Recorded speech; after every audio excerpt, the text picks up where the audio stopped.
Voilà. Je vous remercie et je passe la parole à Pascal Jarry. Oui, bonjour. Donc, je ne me représente pas. Quand on m'a proposé là, de pouvoir un peu ouvrir les échanges, et c'est vraiment l'objectif, hein, c'est pas de raconter des vérités, mais plutôt une série de questions. Le conseil interministériel des villes là, qui s'est réuni la semaine dernière se remettait en face de quelques chiffres et moi, il me semblait intéressant de se les repartager. Les quartiers populaires, et on les appellera comme ça pendant notre échange, c'est 6 millions d'habitants. Donc, c'est 9% de la population. Donc, c'est quand même un élément important. Et on pourrait aussi, pour avoir bossé aussi un peu dans le rural, y rajouter des problématiques spécifiques du rural, mais qui ne sont pas très éloignées des problématiques des quartiers populaires. Et autre élément, et là qui est un peu différent dans le rural, c'est 40% de la population de ces quartiers ont moins de 25 ans. Donc, quand aujourd'hui on s'interroge sur comment mobiliser, comment prendre en compte et mieux connaître, bah, derrière ça, c'est bien la question de compréhension de ce qu'est cette population. Euh, la question des conseils citoyens, moi, je n'ai pas de religion là-dessus, mais peut-être que le débat nous y amènera. Hein. Est-ce que c'est bien, est-ce que c'est mal? J'ai envie de dire tout de suite, quand l'objectif est de faire qu'il y ait du monde à une instance, du coup, ça perd du sens. Voilà. Et est-ce qu'il faut imaginer, et j'ai la même question sur les assemblées permanentes hein, qui fleurissent partout en France, avec ou souvent sans les quartiers populaires. Mais voilà, donc on a là un truc à faire fonctionner. Et puis, autre élément quand même, c'est que sur ces quartiers prioritaires, parce qu'il ne faut pas se leurrer, hein, la démocratie participative, bah, globalement, elle vient de là, historiquement, en tout cas, moi, celle que j'ai rencontrée, et qu'il y a une offre démocratique assez importante en innovation, en expérimentation, mais les premières associations d'habitants dans la démocratie participative, elle a quand même été sur ces territoires et on voit comment, dans plein de villes de France, ça a fait la boue. Juste pour lancer les choses, quelques dynamiques selon moi à explorer, parce qu'on se projette sur 2026. Déjà, osons les nommer quartiers populaires. Voilà. Commençons par ça. C'est pas gagné partout. Je le pointe comme ça. Autre élément, c'est osons la rencontre, parce que de fait, les décideurs administrativo-politiques, ils n'y habitent pas, ils n'y ont parfois jamais mis les pieds, ils n'y ont pas leur propre réseau amicaux, professionnels, et que du coup, il faut trouver des moyens pour que des habitants des quartiers populaires rencontrent ces décideurs administrativo-politiques. Et je pense à l'exemple à Bordelais récent dans lequel des élus, en dehors de la campagne électorale, ont fait du porte-à-porte pour aller rencontrer les gens pour construire le contrat de ville. Donc là, on a peut-être la question de la rencontre, pour moi, elle est importante. Et puis, se connaître pour se reconnaître et peut-être pour mieux se comprendre. Et ça a à voir aussi avec la question de la jeunesse, parce que cette jeunesse, même quand elle n'est pas populaire, on a du mal à la comprendre quand on n'est plus tout jeune. Voilà. Et ça a toujours été comme ça. Hein, voilà. Parce que ce n'est pas les mêmes codes, parce que tout ça. Mais voilà. Et puis, autre élément sur lequel je lance ça à votre réflexion, c'est la question d'égalité. Pas des chances, parce que les chances, on n'est pas la française des jeux, hein, mais plutôt des droits. Et comment on a une même offre démocratique pour l'ensemble des quartiers, qu'ils soient populaires ou pas populaires, et comment les ressources et les interactions avec les décideurs politico-administratifs peuvent se faire. Et dernier défi, et après je relancerai la parole si vous le souhaitez, c'est est-ce qu'on n'a pas aujourd'hui à revenir à des choses un peu, à des fondamentaux, les fondamentaux du développement local, je pensais un peu à ça, voire de l'éducation populaire, et comment des collectivités territoriales, parce que moi je suis un employé de mairie, donc je parle forcément avec ce focal-là, est-ce qu'on n'a pas à oser faire aujourd'hui ou à penser éducation populaire dans notre travail de développement local sur ces quartiers-là? Et puis, pour terminer, comme ça j'aurais respecté les 5 minutes, je pense, euh, peut-être un défi, mais collectif, hein, et c'est en pensant à la jeunesse que je pense à ça, c'est si on arrêtait de dévisager ces quartiers populaires, mais plutôt qu'on les envisageait et comment on envisage les quartiers populaires et sa jeunesse, non pas, et ces jeunesses, non pas comme quelque chose de monoforme, avec jeunesse à problème, jeunesse en difficulté. Il y a des jeunesses sur ces quartiers populaires. Il y en a qui font plein d'études, qui s'en sortent même sans études, qui sont plein de sources de réussite, mais qui n'apparaissent pas dans le regard qu'on a sur ces quartiers populaires. Voilà en quelques mots pour cette première partie d'échange et après je reviendrai sur les autres points. Merci, Julien. J'enchaîne. Bonjour à tous et toutes. Bah, merci pour l'invitation et très heureux que l'ICPC ait mis à l'agenda de ses réflexions la place des quartiers populaires dans la dynamique démocratique, pour le dire comme ça. Avant de rebondir sur ce que vient de dire Pascal, j'aurais bien aimé poser quelques éléments aussi, moi, de constat et peut-être redire, en fait, et c'est pour ça que je suis heureux que on ait cette discussion aujourd'hui, que, à mon sens, la question de la place en démocratie des quartiers populaires, et on pourrait presque dire plus largement, en fait, des catégories populaires qui n'habitent tous pas dans les territoires de la politique de la ville, est une question démocratique fondamentale et qui a beaucoup animé, au fond, les réflexions sur la démocratie participative depuis 40 ans en France. Au fond, si la démocratie participative s'est développée, c'est aussi pour répondre aux difficultés de la participation et de l'inclusion civique de tout un ensemble de personnes et de catégories de la population que l'élection, le vote ne parvenait plus à toucher d'une certaine façon. Euh, et c'est aussi pour répondre à ces défis démocratiques-là qu'on a inventé tout un ensemble de dispositifs. Et bon, les constats aujourd'hui, moi, me semblent quand même assez clairs et on a de très nombreuses recherches sur la question qui démontre que la démocratie participative sous toutes ses formes, j'évoquerai dans un instant les conseils citoyens, euh, n'arrive pas très bien à toucher les catégories populaires et a fortiori à mobiliser les habitants des quartiers populaires. Alors que, je le disais, un de ses objectifs, c'était de donner une voix autre qu'électorale aux habitants de ces territoires. Elle n'y parvient que très marginalement, voire à l'inverse, au fond, elle renforce les inégalités de participation et les inégalités civiques en donnant davantage de poids et d'autres moyens d'accès à la décision aux classes moyennes, davantage aux catégories populaires. Et c'est un problème fondamental. Voilà, la démocratie participative échoue à une de ses ambitions, à mon avis, première et centrale. Il y a, comme je le disais, de très nombreux travaux sur les conseils citoyens. Les constats ne sont pas très différents. C'est un dispositif qui a été énormément évalué. Je renvoie à l'évaluation de la CNDP, par exemple, qui est tout à fait édifiante de ce point de vue-là il y a quelques années. Je renvoie également à la thèse de Yannick Gauthier sur les conseils citoyens qui montre combien, qui a été soutenu récemment, ça marche très difficilement. Un des points de constat assez largement partagé par ces évaluations, par ces travaux de recherche, c'est que, et là je ne crois pas qu'il y ait de spécificité au fond de la participation dans les quartiers populaires, un des écueils fondamentaux, c'est que les gens disent ça ne sert à rien. Voilà, et moi c'est un des trucs qui revient quand même assez régulièrement dans mes propres enquêtes, c'est un sentiment de résignation démocratique, c'est le sentiment que la participation sous quelque forme que ce soit par le vote ou que ce soit par la participation à des dispositifs participatifs, n'a pas d'impact sur le quotidien, ne permet pas à notamment remédier à la relégation sociale. Et donc, une des façons de répondre à ça, parce que je crois que c'est un des enjeux de nos discussions ce midi, c'est d'inventer des modalités de décision collective qui soient beaucoup plus, qui permettent beaucoup plus un partage du pouvoir. J'ai quelques idées, j'y viendrai peut-être dans un second temps. Donc voilà, je pense que c'est important qu'on discute quand même démocratie participative dans ce cadre-là. Après, malgré tout, pour rebondir sur ce que disait Pascal, euh, je crois qu'il est important aussi d'élargir la focale. Euh, Pascal soulignait que voilà, au fond, les difficultés de la participation ne tiennent pas qu'au dispositif participatif, pour le dire comme ça. La désaffection civique et ces formes de résignation que j'évoquais à l'instant tiennent aussi au fonctionnement de la démocratie représentative locale. Le déficit de représentation est un vrai problème. Il y a une initiative, ils présentaient leurs premiers résultats hier, démocratiser la politique, qui cherche à mettre à l'agenda justement cette question de la démocratisation de la sociologie du personnel politique. Et je pense que c'est un enjeu tout à fait majeur. Et le fait de ne pas pouvoir s'identifier à ces élus contribue à la démobilisation sous toutes ces formes des habitants des quartiers. Ça, c'est un élément aussi qui semble assez clair. Et alors qu'on est à un peu moins d'un an des municipales, il y a probablement des choses à réfléchir sur la composition des listes.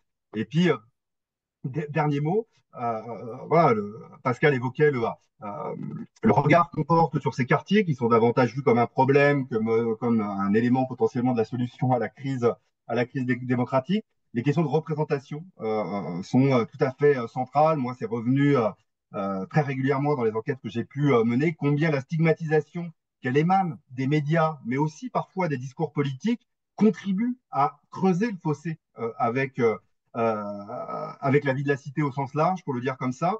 La politique, souvent sous toutes ses formes, et d'abord la politique électorale, est vue comme contribuant à accentuer les fractures et à constituer les habitants des quartiers comme un problème. Donc le discours qui est porté sur les quartiers populaires est évidemment un élément tout à fait décisif. Et il est peut-être intéressant qu'on discute sur comment changer peut-être ce regard.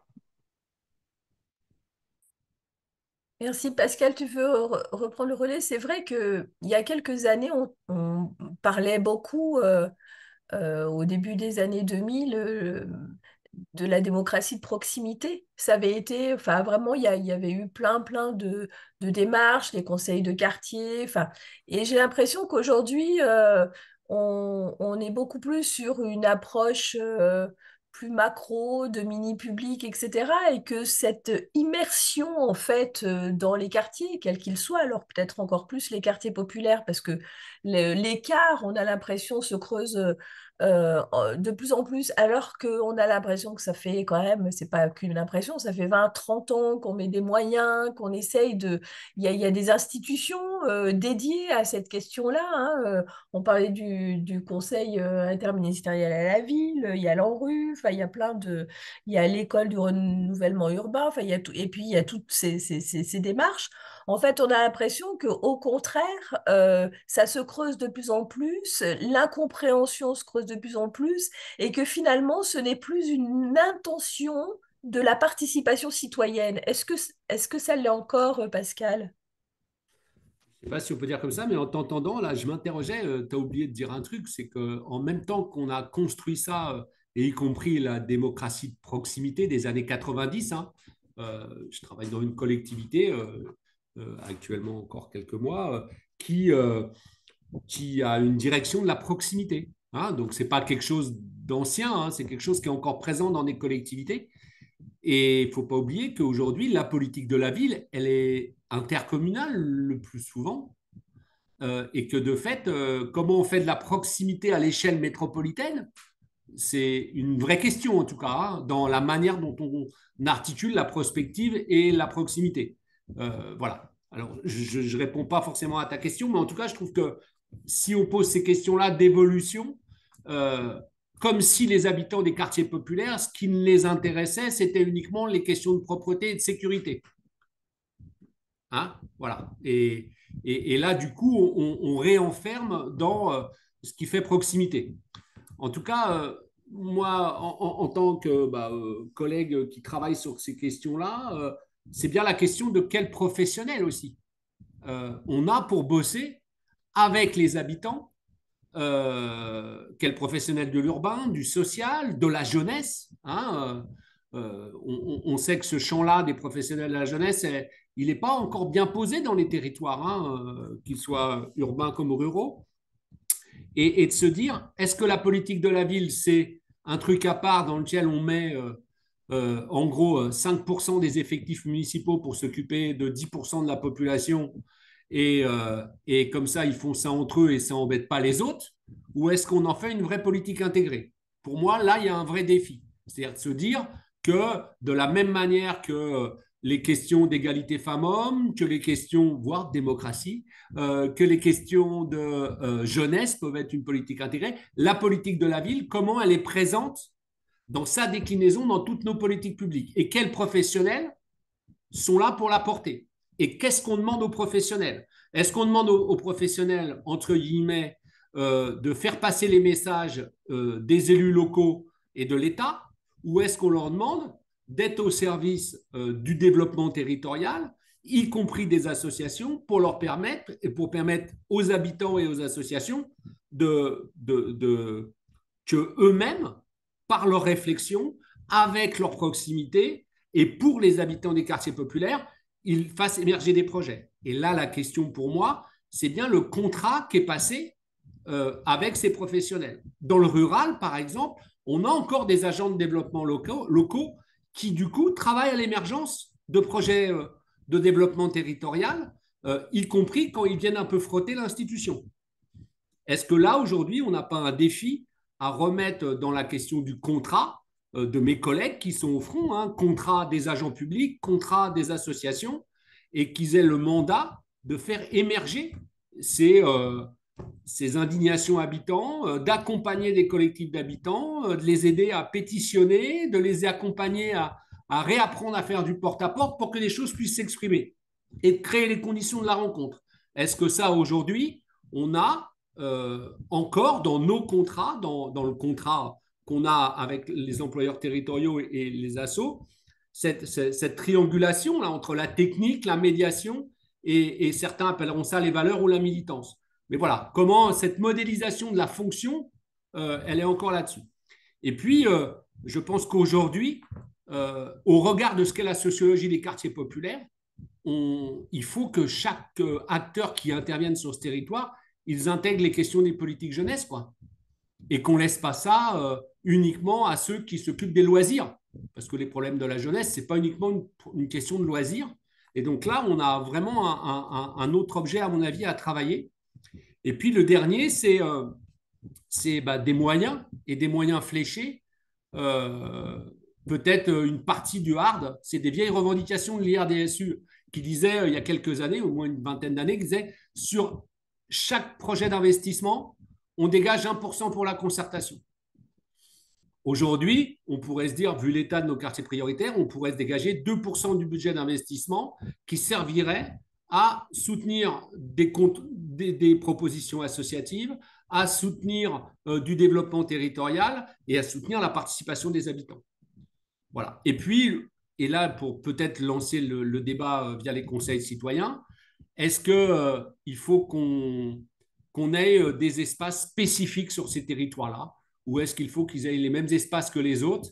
Et puis, en résonance avec ce que tu disais, Sylvie, la question des mini-publics à l'échelle des quartiers prioritaires, c'est quand même, en tout cas, moi j'en ai peu vu hein, pour l'instant dans les villes où j'ai bossé, mais il y en a peut-être des expériences des collègues qui sont là, qui pourront nous en parler. On est plutôt, les mini-publics sont assez utilisés pour la prospective et sur des grandes questions, beaucoup moins sur les projets de renouvellement urbain, alors que ça avait déjà été le cas dans les années 90, par exemple, où, je me rappelle très bien, à La Courneuve, il y avait eu un panel citoyen qui avait pu décider du projet d'aménagement des habitants, enfin, du renouvellement urbain et quel architecte on choisissait et qui avait contribué au choix architectural du quartier. Donc, ça veut dire que c'était déjà possible, mais aujourd'hui, j'ai moins entendu ça. Hein. C'est peut-être lié aux normes juridiques qui nous empêchent de faire plein de choses, enfin, qui nous arrangent parfois. Voilà les quelques pistes que je lève, que je lance à votre réflexion. Et puis ici, une dernière.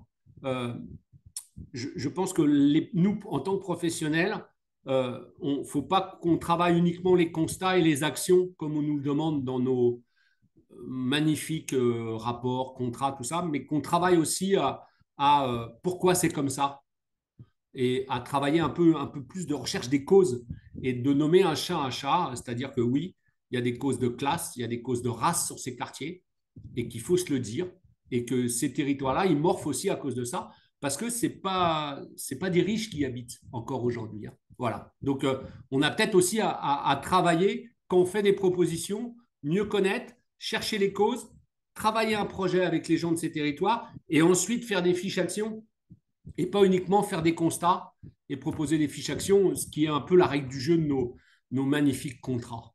Voilà. Merci Pascal. Du coup, tu as posé des questions de formation, peut-être d'implication ou de militance d'agents. Est-ce qu'il y a aussi la question des associations? Du coup, j'envoie la balle à Julien Talpin sur cette question-là. Les acteurs associatifs qui sont un peu mal en point en ce moment, comment ils se situent aujourd'hui? Alors effectivement, plutôt peut-être avant d'en venir aux assos, je voulais repartir de ce que tu évoquais, Sylvie, à l'instant, là, juste avant, sur la question de démocratie de proximité.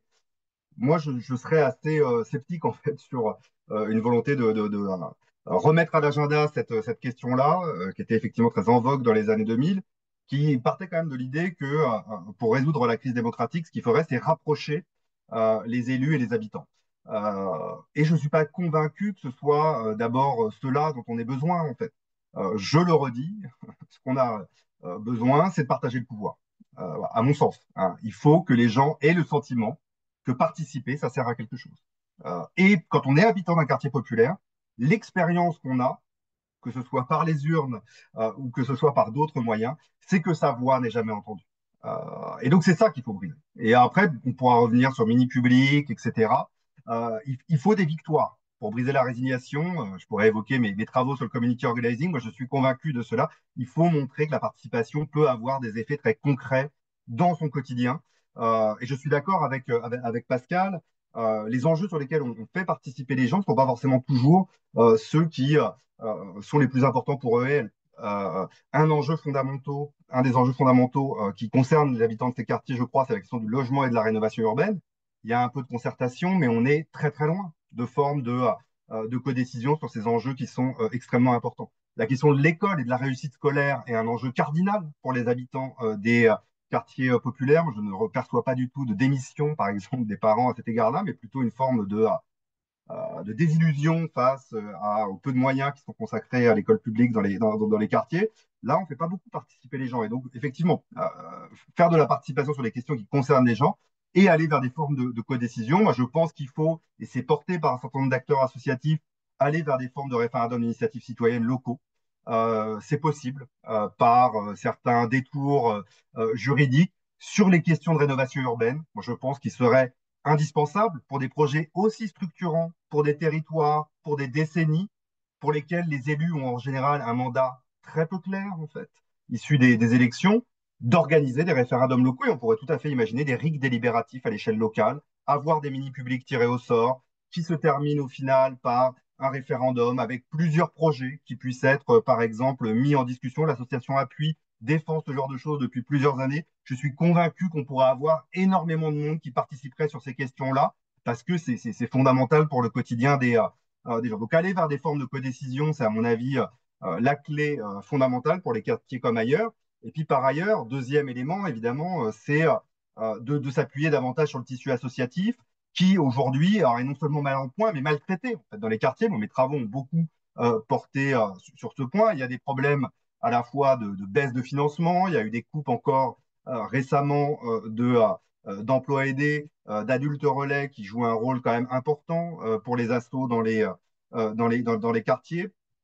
Et donc, il y a besoin non seulement de moyens, mais d'une reconnaissance institutionnelle plus forte de leur rôle de participation à la délibération collective locale, en fait, hein, et qu'au fond, les associations soient davantage encouragées à avoir une parole politique ou critique plutôt que réprimées pour cela. Et pour aller dans le sens de ce que disait Pascal, moi, je pense qu'il faut des moyens pour cela. C'est pour ça que je défends le fonds d'interpellation qui était déjà proposé par le rapport Baké-Meshmash il y a 10 ans. L'association Appui également défend le 1, 2, voire 5% concertation voilà, sur les projets de rénovation urbaine, par exemple. Tout dépend après ensuite ce qu'on fait de ces moyens. Appui défend notamment que ça puisse financer des formes de contre-expertise ou en tout cas de formes de participation autonome dans les quartiers. On a besoin de moyens qui soient dédiés, orientés vers des formes d'interpellation citoyenne dans les quartiers. Or, aujourd'hui, le militantisme dans les quartiers est souvent vu d'un mauvais œil, plutôt vu comme séparatiste ou communautariste, comme une contribution à la définition de l'intérêt général. Et donc, quand on parlait du regard qui est porté aussi sur les habitants de ces quartiers, c'est le regard en direction de ces militants aussi hein, qu'il faut peut-être changer. C'est compliqué de faire participer les gens dans les quartiers. Et donc, plutôt que de leur taper dessus, je pense qu'on aurait besoin de s'appuyer davantage sur les militants qui continuent, bon gré mal gré, d'essayer de porter des revendications collectives dans ces territoires-là. Et je pense effectivement que les assos sont les mieux placés parce que moi, ce qui ressort beaucoup de mes enquêtes, c'est sans grande surprise la défiance à l'égard de l'ensemble des institutions dans les quartiers, à l'égard de l'État, ce qui peut prendre la forme de violences, d'émeutes. Par moments, on l'a vu suite à la mort de Naël il y a 2 ans. Mais voilà, quand on parle du aller vert qui est effectué par des agents des collectivités, etc., au regard de la défiance que j'évoquais à l'instant, j'ai des doutes quant à leur capacité de véritablement renouer ce lien-là. Et je pense que les assos sont un peu mieux placés de par leur ancrage de proximité de longue date, de par aussi leur sociologie. Les assos sont un petit peu plus à l'image de la population, pas toutes, mais quand même, que les fonctionnaires territoriaux, euh, me semble-t-il. Et ça, c'est un élément important pour créer la confiance. Et donc, il faut peut-être, à mon avis, s'appuyer sur les assos, alors pas uniquement pour déléguer des services, comme on le voit beaucoup, mais pour déléguer une fonction de réintermédiation civique, voire d'interpellation citoyenne. Il faut que les institutions financent leur propre contre-pouvoir. Merci. Juste avant de donner la parole aux personnes qui ont écrit dans le chat, je vous renvoie aussi à la conversation dans laquelle il y avait Camille Bedoc, qui effectivement repère bien dans ses études que plus on est, enfin, moins on a de formation, plus on est dans des quartiers populaires aussi, et plus la demande de pouvoir, en fait, de partage de pouvoir, même de pouvoir, d'éléments de pouvoir est forte.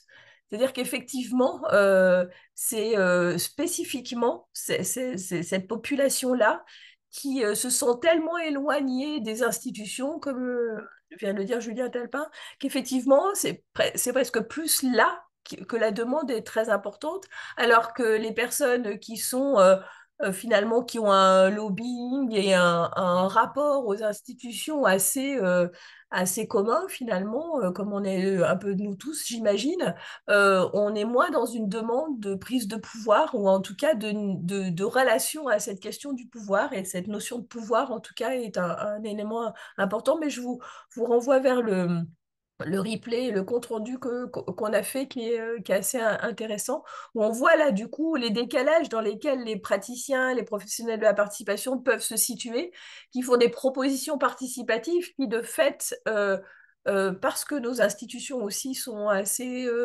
coincées là-dessus, ne proposent pas des espaces complets, enfin qui auraient la complétude attendue par des personnes vivant dans les quartiers populaires.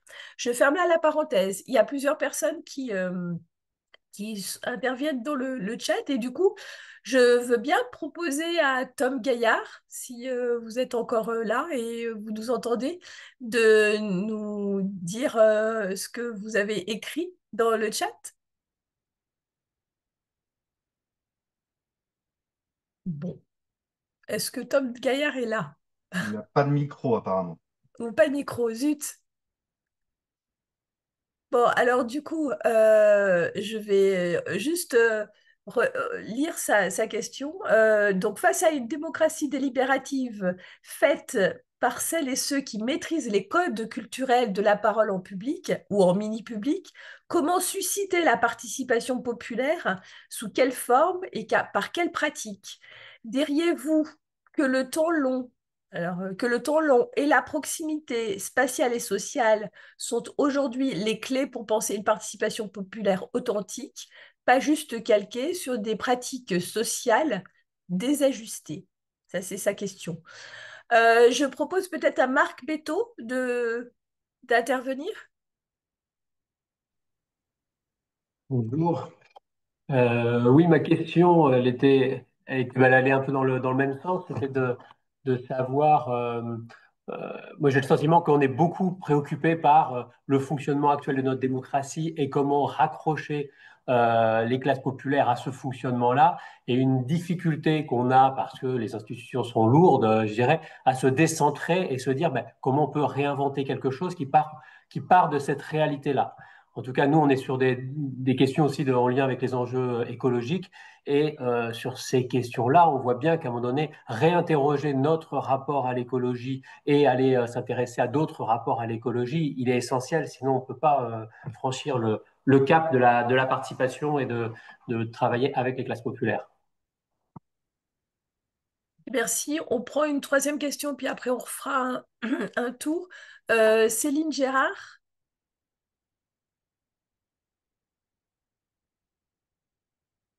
est-ce que Céline a son micro?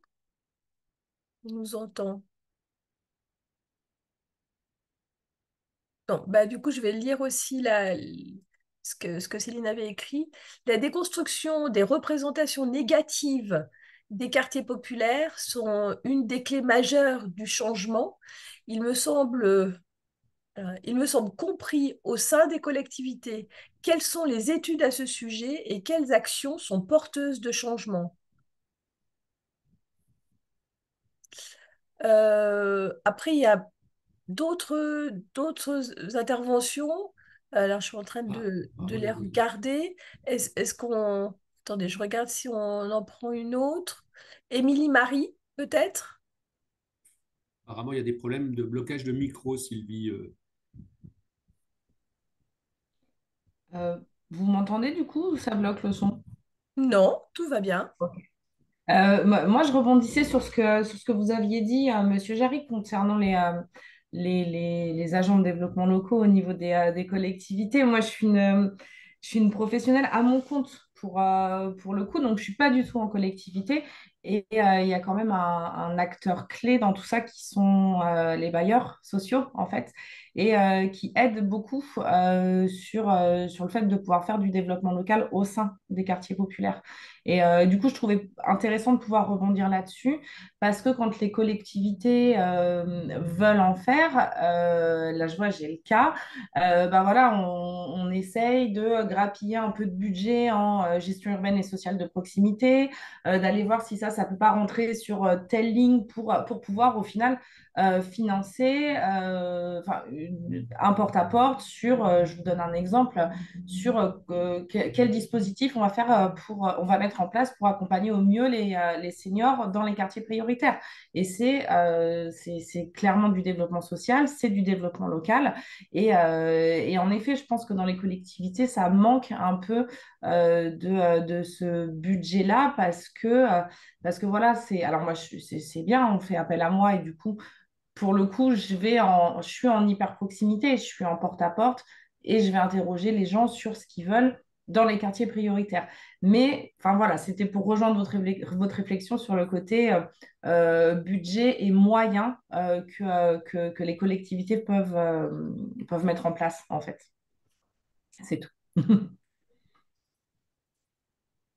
Merci. Est-ce que du coup, Pascal et Julien voulaient réagir par rapport à ces... Ouais, juste un élément là, parce qu'on y va dans le débat. Il faut que nous, agents des collectivités, on reconnaisse et on travaille main dans la main avec les assos. Je n'ai pas de problème avec ça. Attention, toutes les assos ne sont pas des assos qui vont contribuer à faire du contre-pouvoir, qui vont contribuer à permettre et écouter les paroles citoyennes. Et donc, il ne faudrait pas tomber dans cet angélisme-là non plus. Néanmoins, je pense que si on considère que les professionnels de la politique de la ville ne sont pas les mieux passés, moi je pense qu'ils peuvent l'être aussi. Enfin, j'ai des souvenirs, alors qui sont peut-être un peu anciens, mais c'était possible dans certaines villes, ça peut l'être dans d'autres. Quand des gens poussent une porte d'un bureau qui est au cœur d'un quartier et pas en centrale, une ancienne station-service de type Ciao Pantin, vous voyez un peu l'ambiance, hein, pour les plus jeunes d'entre nous, et que des gens arrivent avec un problème et qu'on leur permet de l'exprimer et que leur expression se transforme en pétition et qu'on les aide à formuler comment on fait du porte-à-porte pour aller faire signer cette pétition auprès des autres locataires sur des questions de rénovation et qu'on est agent municipal, je pense qu'on peut avoir ce rôle-là aussi. Alors, c'est une question de prise de risque, certainement. C'est une question de négociation avec l'employeur qui, en lui disant, écoute, vaut mieux une pétition qu'une rumeur, hein, parce qu'une pétition, c'est juste un prénom, un nom et des coordonnées. C'est beaucoup plus facile pour rencontrer les gens. Voilà. Donc, du coup, il y a peut-être là des objets qui sont aussi un chemin qu'ont les collectivités locales à refaire pour revenir dans ces quartiers prioritaires d'une manière physique, entre guillemets, et comme agents de développement eux aussi. Alors, je ne dis pas à la place des assos, je dis en complémentarité, en travaillant avec eux, en imaginant des choses ensemble, mais parce qu'autrement, l'écart, il va se creuser encore plus. hein. C'est-à-dire qu'on va avoir encore plus d'écart entre ceux qui décident des subventions, des élus locaux qui n'y habitent pas ces quartiers peu prioritaires, hein. Moi, au début de ma carrière dans les quartiers, il y avait plein d'agents qui étaient issus de ces quartiers parce qu'ils y étaient passés dans une trajectoire résidentielle. 20 ans ou 30 ans après, mes collègues, ils y habitent plus, ils y sont jamais passés même. Donc on voit bien que là aussi, il y a besoin de frottement avec les quartiers populaires. Voilà. Autrement, on va faire sans eux, comme ils ne sont pas dans notre histoire. Voilà. Julien? Non, sur le rôle des agents, moi je suis d'accord qu'ils ont un rôle fondamental à jouer. La question et le débat, il est peut-être sur le rôle précis qu'ils peuvent jouer en fait. Et alors là, moi je suis aussi en questionnement, j'ai pas de réponse toute faite à ces questions-là. Pour vous montrer que cette question nous intéresse, on organise un colloque la semaine prochaine à Avignon où ce sera pour partie à l'agenda, justement. Moi, je le disais dans le chat, j'ai été beaucoup marqué par une histoire qui a beaucoup marqué la politique de la ville en France, qui est celle du quartier de l'Almagar à Roubaix, où les agents territoriaux ont joué un rôle très important, en fait, dans le fait qu'au final, la parole des habitants a été entendue dans le cadre de ce projet de rénovation urbaine. Et cette expérience-là, juste pour en dire deux mots, moi, elle coche beaucoup des cases que j'ai évoquées là au fil de mes interventions. C'est-à-dire qu'à la fois, on avait des formes d'auto-organisation qui émanaient des gens, des habitants, qui avaient été soutenues par les pouvoirs publics, qui avaient été financées, un contre-pouvoir qui était financé par l'État, le ministère de l'Équipement à l'époque en France, qui montre que c'est possible, y compris dans un pays comme la France, plutôt rétive depuis la Révolution française, la loi Le Chapelier, au corps intermédiaire et au contre-pouvoir. Il fut un temps, notamment dans les années 70, où il y avait quand même ce genre de choses qui étaient possibles. Je pense que c'est plus compliqué aujourd'hui, mais c'est bien la preuve que c'est pas impossible. Et puis ensuite, dans le cas de l'ALMA, c'était pas un RIC en fait, mais ils ont créé ce qu'ils avaient appelé un groupe de travail, qui était véritablement un espace où ils ont négocié entre l'institution, les militants, les architectes, les techniciens. Ils ont défini ensemble le plan de rénovation urbaine. Et ça, on le voit jamais en fait dans les plans en rue. Et donc, quand je parle de codécision, il n'y a pas un modèle, il n'y a pas un dispositif. Moi, je défends beaucoup le RIC aujourd'hui parce que je crois que, au moins, ça a le mérite de la clarté, en fait. À un moment, les référendums, même si ça permet, même s'il faut aussi s'intéresser à tout ce qui est avant, c'est pour ça que je défends des formes de référendum délibératif, mais d'autres modalités qui seraient des espaces de négociation voilà, entre différentes parties prenantes autour d'un projet local. À condition que ce ne soit pas les élus in fine qui aient le dernier mot, moi ça me va très bien. Voilà, et donc tout est à inventer, il faut que la décision soit collective. Bon, et dans le cas de l'ALMA et dans ce que je pense, ce que je vois encore, j'ai envie de dire a fortiori aujourd'hui, c'était pas les agents qui étaient en première ligne, ils étaient là plutôt en soutien. Il y avait une forme d'alliance au fond entre les militants associatifs, les agents qui faisaient l'intermédiaire et qui permettaient un dialogue qui n'est pas toujours évident entre les élus et les militants. Voilà, moi ce que je dis, c'est au regard de la défiance institutionnelle que j'évoquais tout à l'heure, je pense que ce rôle plutôt d'intermédiaire, de médiation, plutôt que d'être en première ligne, est peut-être plus facile à jouer. Euh, Parfois, et tu as raison Pascal, hein, dans la politique de la ville dans les années 80, quand il n'y avait pas nécessairement ces militants en première ligne, les agents de développement local l'ont joué ce rôle-là. Bon, je ne sais pas si on va revenir à ça. Et donc moi, à mon sens, l'urgence, c'est de soutenir les libertés associatives dans les quartiers et de consolider ces alliances et les soutiens que peuvent apporter les agents de ce point de vue-là, plutôt qu'ils fassent à la place d'eux, même si ce n'est pas ce que tu disais, évidemment. Je me permets juste de rebondir sur deux questions que j'ai vues aussi dans le chat. Il y en avait une sur la question des mini-publics. Moi, je ne crois pas du tout en fait que les mini-publics soient foncièrement excluants pour les catégories populaires ou les quartiers populaires. Au contraire, je pense qu'il y a aujourd'hui, ouais, moi je suis assez critique hein, de la démocratie participative, mais je pense qu'il y a des choses qu'on sait bien faire, c'est créer des espaces de délibération relativement inclusifs où ceux et celles qui n'ont pas nécessairement l'habitude de prendre la parole y arrivent en fait. Le problème, c'est pas tant ça en fait, de faire délibérer des gens avec des expériences et des histoires différentes. Le problème, c'est ce que deviennent ces paroles souvent. Donc ça, pour moi, il y a pas de problème.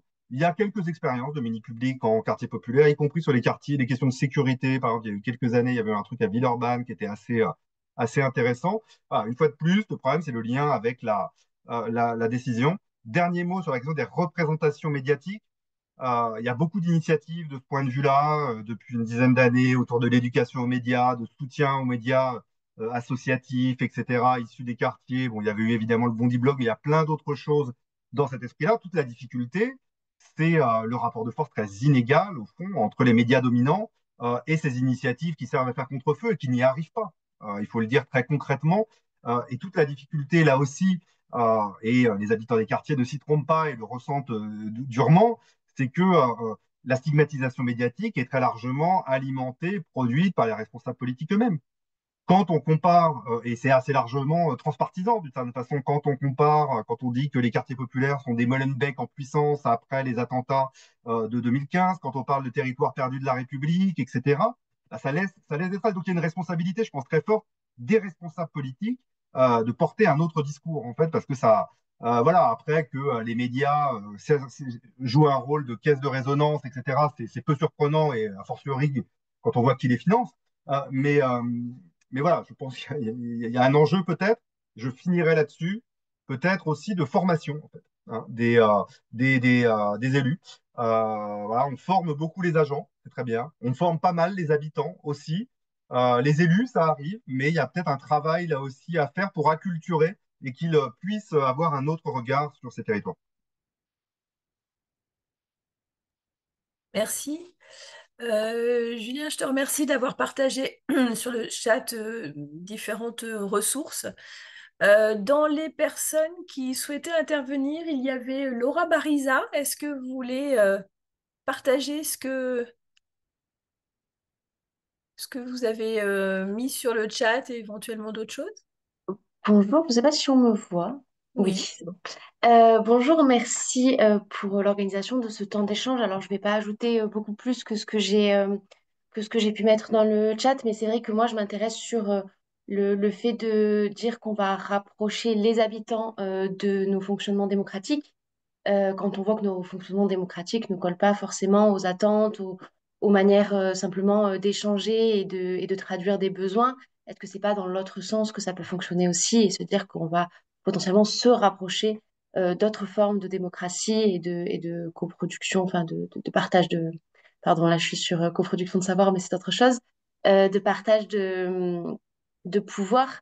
Et du coup, voilà, je me demande parce que je pense que ça fait les termes qu'on utilise mettent du sens quand même dans nos démarches et que c'est important de savoir dans quel sens on va. Et j'avais l'impression que dans les propos de Monsieur Jarry et Monsieur Talpa, il y avait cette question-là de plutôt se rapprocher des modes de fonctionnement et de s'éloigner des nôtres en fait. Voilà, merci beaucoup. Merci. Donc Tom Gaillard dit que c'est à peu près ce qu'il souhaitait dire. Euh, on, on a retrouvé Cécile Gérard. Est-ce que vous voulez intervenir? Est-ce que votre micro fonctionne maintenant? Bon, toujours pas. Donc c'est pas de chance pour nous. Est-ce qu'il y a une autre personne qui souhaiterait intervenir et qui n'aurait rien mis dans le chat? C'est le moment, si vous voulez partager une réflexion, une question.